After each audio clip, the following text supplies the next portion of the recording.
Now then. ক্রিকেটের ব্যাকরণ অনুযায়ী একজন অলরাউন্ডার হলেন তিনি, যিনি দুই বিভাগেই দলের ত্রাতা হয়ে উঠবেন। কিন্তু মোহাম্মদ সাইফুদ্দিন যেন ঠিক তার উল্টো। তিনি আদতে কোনো বিভাগেই ইম্প্যাক্ট রাখতে পারেন না। বছরের পর বছর ধরে ব্যাটে বলে এই ডাবল ফেইলার কি তবে কেবলই সময়ের অপচয় নয়? আধুনিক টি-20 ক্রিকেট এখন আলোর বেগে এগোচ্ছে, অথচ সাইফুদ্দিনের বোলিং প্রোফাইল যেন সেই তিমিরেই রয়ে গেছে। নাহিদ ফার্গুসনদের এই যুগে ঘন্টায় 125 কিলোমিটার গতির মাঝারি পেস দিয়ে ব্যাটারদের পরাস্ত করার দিন আর নেই।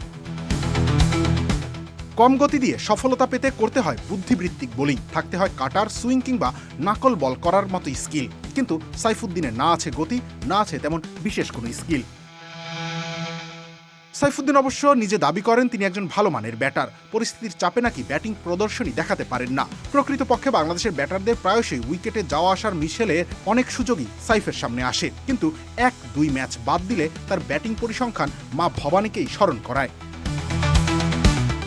দলে যখন তানজিম সাকিবের মতো অলরাউন্ডার কিংবা সাকলাইনের মতো ব্যাটিং পারদর্শী পেসাররা আছেন, তখন এত বছর ধরে সুযোগ পেয়ে আসা সাইফুদ্দিনকে বারবার খেলানো এক অর্থে সময় নষ্ট করা ছাড়া আর কিছুই নয়।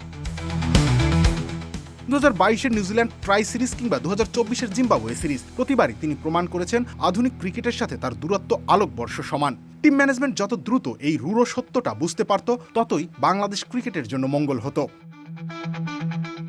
কিন্তু তাকে অবহেলিত ট্যাগ দেওয়া অন্ধ ভক্ত সমাজ আর বারংবার তাকে দলে ফেরানো টিম ম্যানেজমেন্ট বোধহয় ভাবেন তিনি তো আমাদের স্বপ্নের পেস বোলিং অলরাউন্ডার, তিনি তো একাধারে কুমারা সাঙ্গাকারা আর লাসিথ মালিঙ্গা, যিনি বোলিংটা করেন সাঙ্গাকারার মতো আর ব্যাটিংটা মালিঙ্গার মতো।